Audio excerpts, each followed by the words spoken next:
a bloqué. C'est elle qu'on avait choisi dans le groupe. C'est elle qu'on avait choisi. C'est elle. Il est livre grandeur nature. Mais on mange ça. Elle dit qu'elle a lancé, elle n'a pas lancé. Il enseigne, il professe. Il y a les esprits de l'eau, les esprits de feu, les esprits de la terre et les esprits de l'air.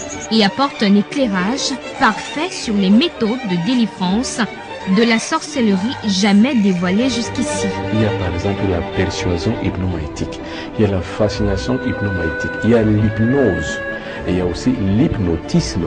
Toute pratique ici d'exorcisme mineur ne peut pas marcher. Ça veut dire si on impose les mains sur elle, si on dit au nom de Jésus, au nom de ceci, au nom de tout puissant, ça ne peut pas marcher. L'exorcisme selon le Mbombok pour apprendre, comprendre, savoir tout sur la pratique de l'exorcisme. L'exorcisme n'est pas une profession. L'exorcisme c'est un art spirituel et mystique qu'on atteint par l'évolution et par la progression sur le sentier de l'initiation spirituelle. Je n'utilise rien, mes mains sont simples et saines. Je plonge simplement mon regard dans le ciel. L'exorcisme selon le Mbombok, c'est un recueil pratique des grandes recettes tirées des documents akashiques, la grande bibliothèque de l'univers. Pourquoi on vous dit toutes ces choses? Pour que vous compreniez la réalité et la valeur spirituelle d'un exorciste. Parce qu'on vous a tellement menti, on vous a tellement dit des choses, on vous a tellement montré des choses, les gens ont imposé les mains sur les gens, les gens ont chuté, ils ont eu une sensation et un sensationnel, ils ont produit cela dans les médias, ils ont trompé les gens, maintenant la récréation est finie, on montre les vraies choses, regardez-moi. Alors il faut savoir que la persuasion hypnomaïtique a 3 phases.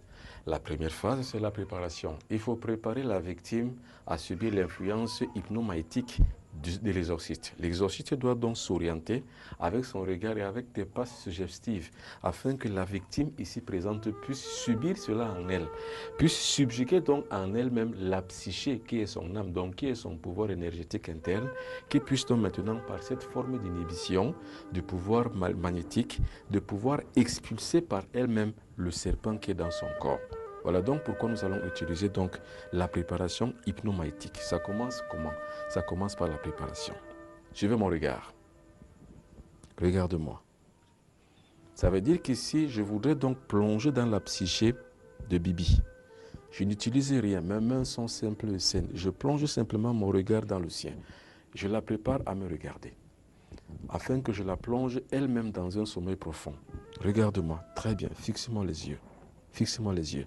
Vous verrez que Bibi a du mal à me fixer parce qu'il fonce dans mes yeux une certaine fascination hypnotique qui fait que elle, la victime, ne peut pas supporter le regard magnétique que je projette sur elle.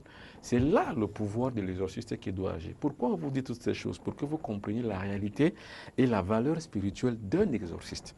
Parce qu'on vous a tellement menti, on vous a tellement dit des choses, on vous a tellement montré des choses, des gens ont imposé les mains sur les gens, les gens ont chuté, ils ont eu une sensation et un sensationnel, ils ont produit cela dans les médias, ils ont trompé les gens, maintenant la récréation est finie, on montre les vraies choses, regardez-moi.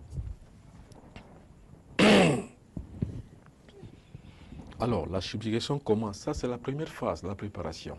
Maintenant, la deuxième phase, ce sont les passes magnétiques, afin que je puisse la plonger dans un sommeil qui va ouvrir le cœur de Bibi, qui lui permettra donc d'expulser par elle-même l'imagerie de cette force maléfique qui est en elle, c'est-à-dire le serpent qui fond dans son corps.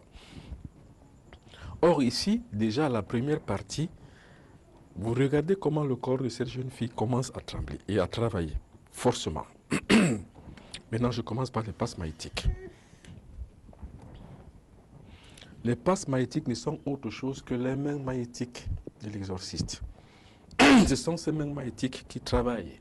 Rien d'autre ne travaille. C'est le pouvoir en action ici.